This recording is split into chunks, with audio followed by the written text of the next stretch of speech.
Okay, Natalie, what time is it? It's 8:36, I want to say, in the morning, to be clear. We're going to see Obsession,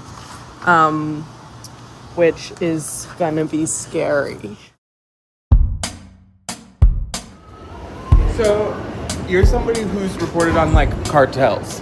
Yes, yeah. Where are you at on nervousness? I'm terrified. This is different. From the New York Times, I'm Natalie Kitroeff. This is The Daily. For years, Hollywood's been trying to solve an existential problem: how to get young people to go to the movies. And then, this summer, it happened at an unthinkable scale, thanks to 2 low-budget horror films made by 20-something directors, which drove Gen Z to the theaters in such high numbers that I had to go to the movies to find out what was behind it. I'm gonna get so much food. I'm gonna stress eat everything in this theater. Today, my colleague Kyle Buchanan explains what younger audiences saw in these films and how they've energized an entire industry. It's Tuesday, June 16th. I don't know. I literally don't know why I agreed to do this. We should have gotten Michael to do this.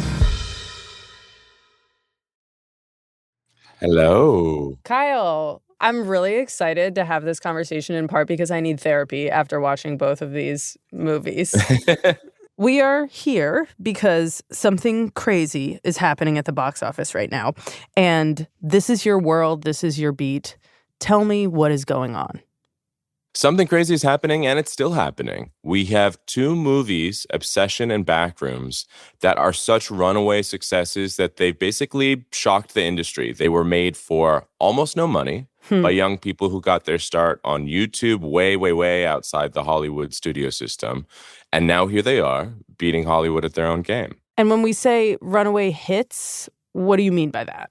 What I mean by that is you have the film Obsession, which is defying gravity at the box office from week to week in ways that have never been done before. And then you also have Backrooms, which became the highest grossing movie ever released by the studio A24 in the space of just 10 days. This is the studio that released films like Everything Everywhere All at Once and Marty Supreme, and Backrooms lapped them like it was nothing. But it's not just that these films are making money, it's also who's going to see them. These are huge, huge hits with Gen Z.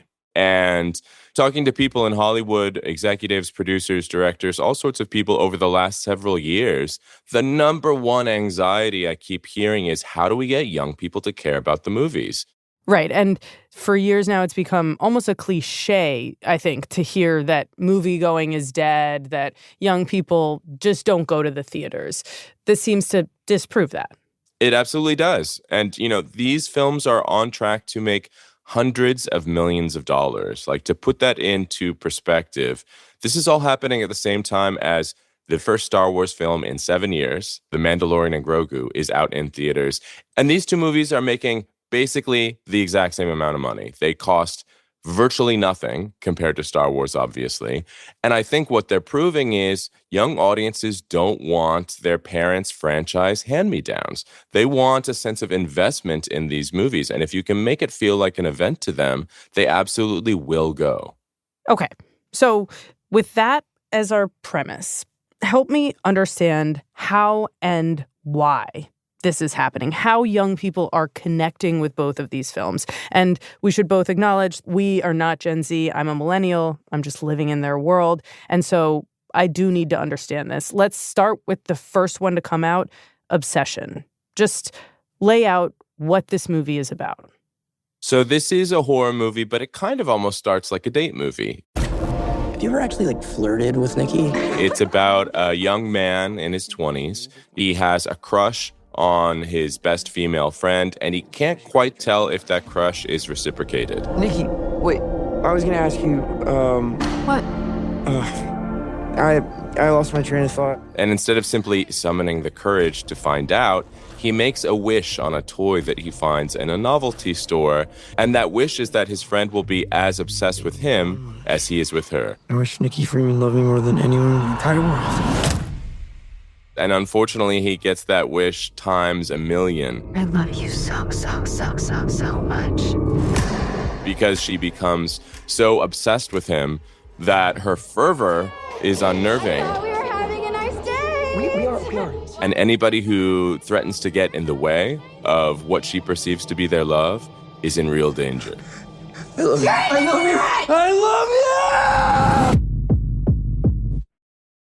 And we're going to get to why those themes resonate, but I'd imagine a big part of why this film has connected with young audiences is that the guy who made it, who wrote it and directed it, is himself in his 20s. Exactly, yeah. Curry Barker, the writer and director, he's just 26, so it makes sense that he's making a film that speaks directly to young audiences, and he got his start on YouTube where that generation lives. He made this film, Obsession, independently for just $750,000, and I'm telling you that to put its massive success into some perspective, because at this point, after this last weekend, it just crossed $265 million at the global box office, which is more than 300 times that original budget. Wow. And young audiences just keep going and going to it. Okay, I want to understand why that is. Without spoiling the movie, which I don't like horror movies generally, but I found it both terrifying and extremely compelling. What has made Gen Z come out in these numbers? What makes it an event for them? That is the big question that everybody in Hollywood is asking. Why? And it isn't just that the movie is effective as a horror film, though it is. I think a lot of it has to do with the fact that it is grappling with, Gen Z mores, the things that this younger generation is obsessed with, ideas of consent and fear about relationships, anxiety over whether people like you or not. It doesn't do that in a didactic way. That's all just underneath the surface. And it means that you can go see this film with your friends or talk about it with them on social media, and people are going to have different interpretations. I think that the film walks a really smart tightrope, and there's things that you want to dig into after you've seen it a first or even a second or third time. Right. It plays on this idea that dating and relationships and sex can be scary, anxiety provoking at a very deep level. Talk about how this film is being consumed, because there is such a high demand to see it in the theater. Well, I think that's part of the reason why, even in this nobody knows anything era of Hollywood movie making, horror still continues to do well, especially with young audiences. There really isn't anything like that feeling of being with an audience, feeling them get scared and feeling them react. However, the audience for Gen Z is not simply who's in the theater with them, it's who's online with them. Come with me and my friend Kieran to watch Obsession. I know nothing about this movie besides it's scary and that it's apparently good. Because everyone's giving mixed reviews, so come see it with us and we're going to give you our opinions at the end. We've seen a lot of people who are reacting. This is me and my mom before watching Obsession. There's the before I saw Obsession, after I saw Obsession meme. Okay, what do you think? There are people in the audience. This isn't something I love. But there are people in the audience who will film their own reactions while in the audience. They'll be like, bro. Bro, it genuinely got too scary, bro. I can't. No, that did not just happen, bro. You do a good bro, Kyle. I know. It honestly kind of scares me how easily I slipped into that. Yeah. But, there's new ways of feeling like you have to be part of that sort of thing. And I think that's why Obsession is continuing to defy box office gravity, because nobody wants to feel left out of this conversation.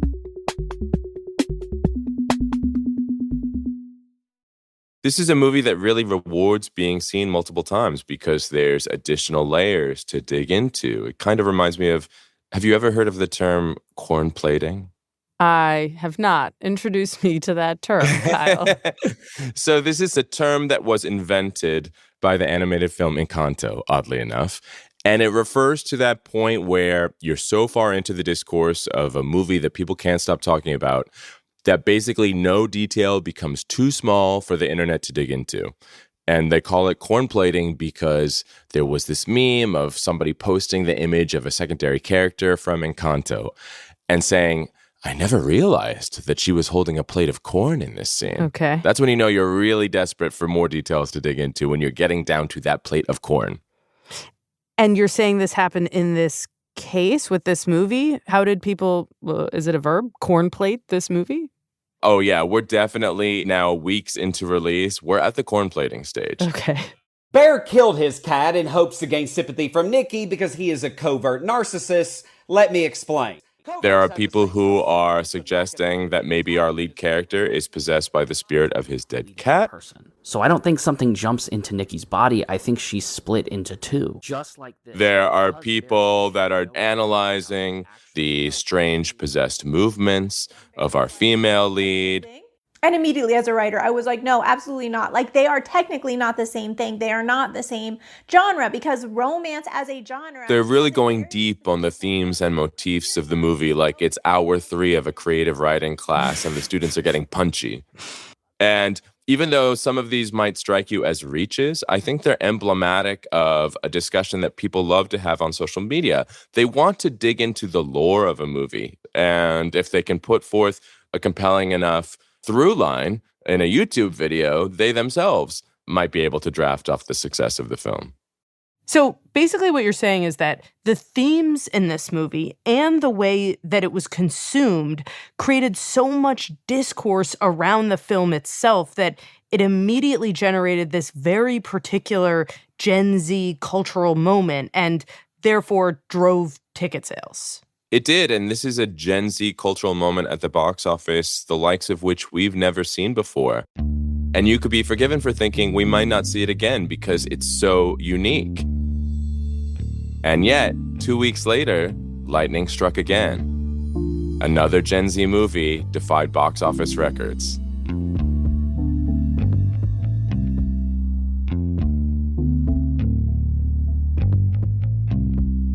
We'll be right back.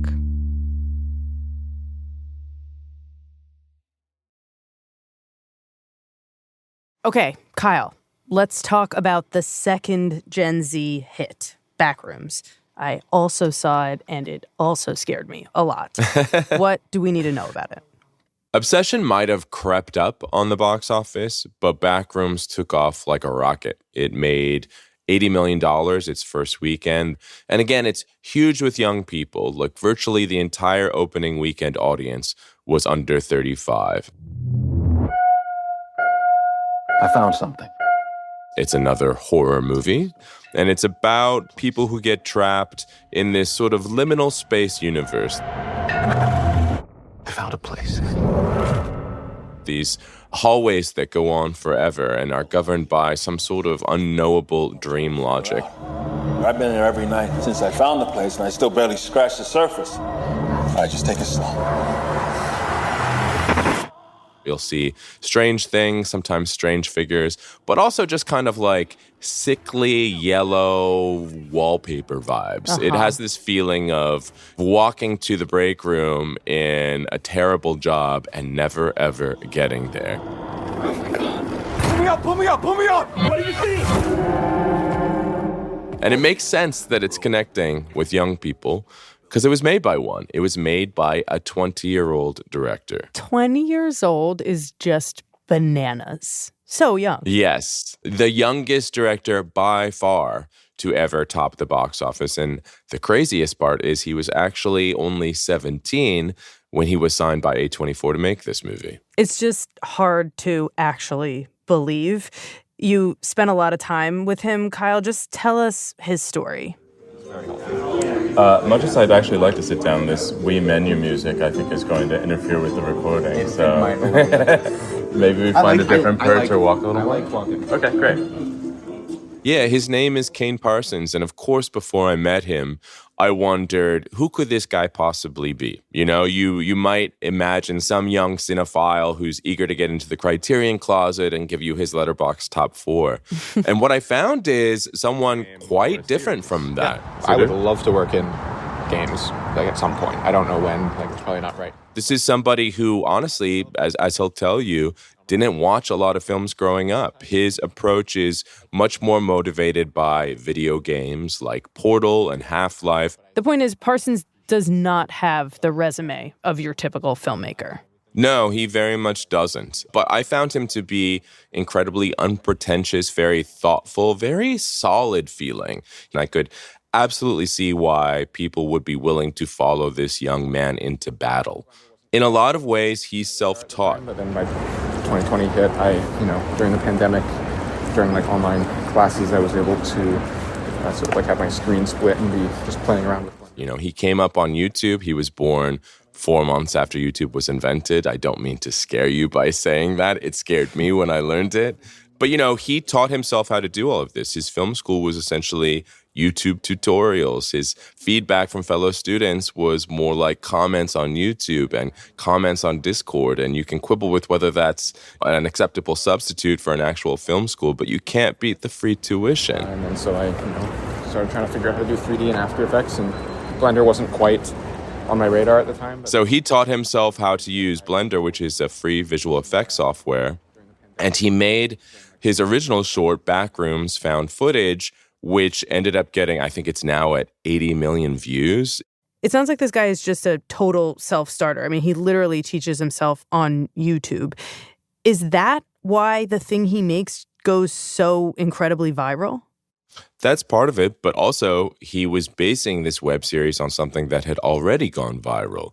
It's called a creepypasta, basically a scary meme that the internet finds and builds upon, sort of like a collective creative writing project, or maybe like the online version of telling spooky stories around a campfire.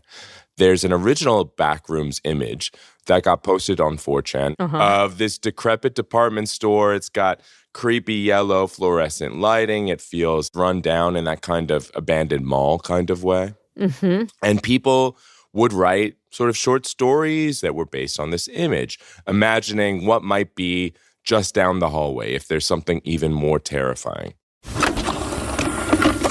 So what Kane Parsons did is he was inspired by the lore that had already been created, but he made his own offshoot. Hello?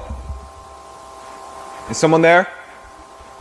Found footage of a guy being lost in the backrooms, but what's really startling when you watch this is not just how, smartly made it is. It's the fact that it was made by one person, that he did all of these special effects, that he made this location in this free software.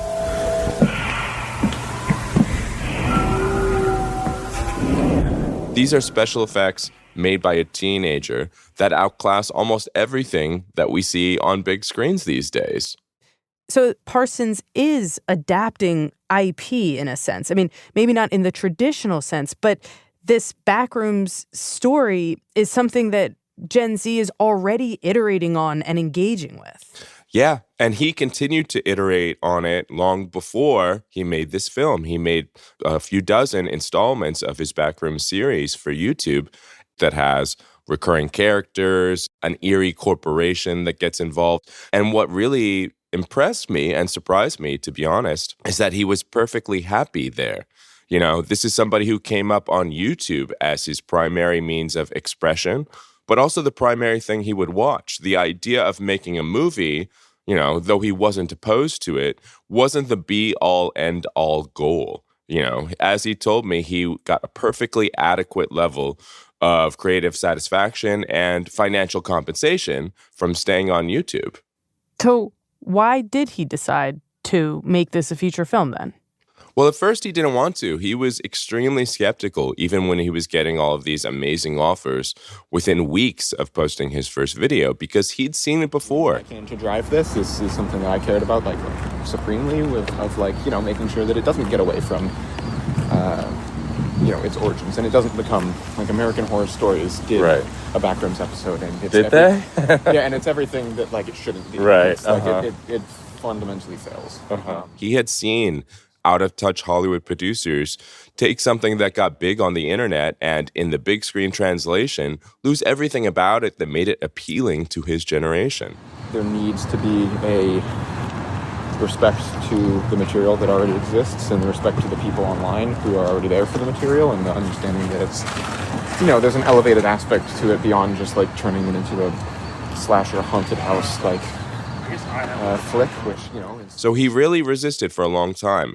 It took the right arrangement of people, including A24, which is probably the most youth-focused studio there is. But also, Kane had his own idea of how he wanted to approach this. He didn't want this to be an adaptation or a remake. He considers this to be a supersized installment of the series that he already had going on for years. And that's exactly what he's made. And because of the success of it, I presume that we're going to see a lot more from this series going forward. And do you think that what has been so compelling about this movie is that a bunch of young people basically are excited to see something that they watched on YouTube for a really long time on the big screen? Is it just that? I think that's a large part of it. I think he speaks in a visual language that a lot of young people recognize from video games, especially first-person shooters. These really prolonged takes, that anxiety over what might be just around the corner of a very long hallway. But also, there's a lot of other ways that you can parse this, if you allow me to cornplate a little bit. Mm-hmm. Please. I think that there's a creeping fear of AI simulating us in ways that don't actually resemble what the human mind produces. Parsons been not shy about his perspective on AI during this press tour. He said that if he could stop generative AI with the snap of his fingers, he would do so. And you see that in the back rooms, where whatever this, little pocket universe is doing, it just doesn't feel quite right. It feels like somebody who's trying to get us and doing us wrong. Just to step back, Kyle, what should we make of these two huge successes? I could see the argument that, maybe this is just a flash in the pan and we should not read too much into it, from an industry perspective. But is it indicative of some broader shift in the consumer behavior of Gen Z when it comes to the movies, when it comes to the theaters? I think it absolutely is, and it's undeniable based on the strength of these two movies. It proves that young people do want to go to the movie theater. You just have to give them a reason. You have to make it feel like an event. It might not be an automatic thing like it was, in previous generations. Well, they'll just go on a Friday and decide what to see once they get to the theater. They want to go see specific movies, but they absolutely do want to go, and they'll go back once, twice, 3 times if you give them something that's worth discussing. Is the premise there underneath what you're saying that Hollywood hasn't been giving them a reason thus far? Hollywood's been giving them hand-me-downs, Do you want to wear all the clothes that, your dad or mom or even grandparents gave you? Mm-hmm. Star Wars is a franchise that started in the 1970s. Another film that we've got out right now, Masters of the Universe, which is underperforming, that's based on He-Man toys from the 80s. If you didn't grow up with those properties, you might not understand the fervor with which an older generation would greet them. And you're certainly not going to rush out to the theater to see them when you could go to Obsession or Backrooms again. Films made by your generation for your generation. So what is the lesson then for Hollywood from these two movies? If there is obviously a huge desire to replicate this success, what's the roadmap that this offers? That's the million-dollar question, and that is the question that everybody is asking each other, and they're asking me. I was at the premiere of Toy Story 5 this past week, a film based on massive IP, and it's going to be a big blockbuster. But at the same time, that's not what people wanted to talk about at the after party. They wanted to talk about Obsession and Backrooms. I was just also recently interviewing Emily Blunt, who stars in Steven Spielberg's new film Disclosure Day. And the most animated she got during the whole interview is when we talked about Backrooms and Obsession and this cultural moment. I think it is exciting to executives, to producers, to talent, to see that young people still want to carry on this tradition of going to see movies, especially when they have so many options available to them. They have TikTok, they have streaming services. So if you can craft a compelling case, if you can say, this is worth experiencing with your fellow moviegoers, this is worth actually leaving your house to go do, I think young people want to. Both these films were made for under $10 million. Obsession was made for under $1 million. So it doesn't cost a lot, and the dividends can be so great when you hit. So suddenly, somehow, the future of Hollywood looks brighter, kind of thanks to YouTube. And truly, who would have thought? But let me be clear, this isn't the end of corporate IP. This isn't the end of major film franchises. You've got a Spider-Man movie about to come out. You've got Toy Story 5. But still, at the same time, there's a moment happening that can't be ignored. It can't be swept under the rug. Both Obsessions and Backrooms, they're these really sharp, provocative visions from young and talented filmmakers. They definitely could not have been made by Hollywood's old guard. And I think that's the big lesson to draw from here. Because the enormous, staggering, record-breaking popularity of these movies suggests that this is something these audiences have been waiting for.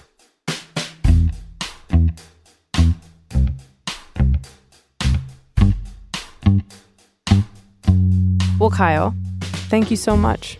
Thank you for having me, Natalie, and I hope having to see these two movies didn't traumatize you too terribly. Not too bad.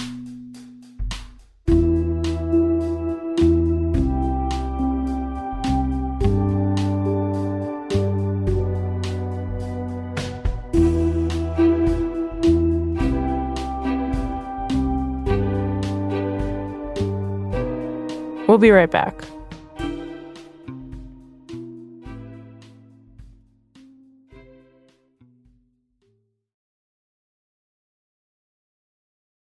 Here's what else you need to know today. The U.S. and Iran have signed a framework agreement ending their months-long war, but neither side published the deal's full text. The immediate scope was focused on ending military attacks and allowing tankers to begin moving freely through the Strait of Hormuz, which President Trump said could happen as soon as Friday. But even though Trump said the strait would open without tolls, Iran said on Monday that it intended to charge fees for unspecified services rendered in the strait. The net effect could add a new expense and complications for commercial ships that need to pass through the waterway. And Donald Trump isn't just coming after me because of my mean tweets. He's coming after me because I'm considering running for president. in a video on Monday, California Governor Gavin Newsom said that federal agents had been questioning his and his wife's friends and associates, describing the inquiry as politically motivated. They're demanding records. They're abusing the grand jury process, digging through years and years of random documents. The full scope of any investigation remains unclear, but Newsom's aides say that it appears to focus on his wife, Jennifer Seibel Newsom. Someone who has done nothing wrong other than having the temerity to advocate for what she believes in. A person familiar with the matter told The Times that multiple federal investigations were underway related to the governor, including one looking at his wife's finances, but said they'd been initiated by federal law enforcement officials in California, not by officials in Washington.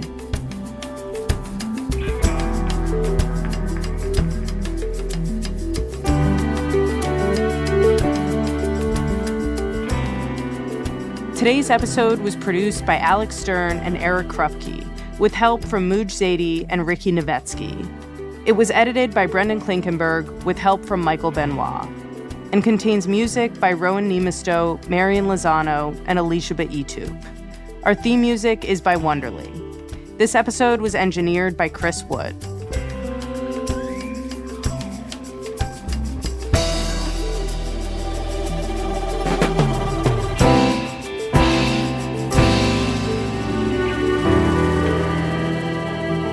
That's it for The Daily. I'm Natalie Kitroeff. See you tomorrow.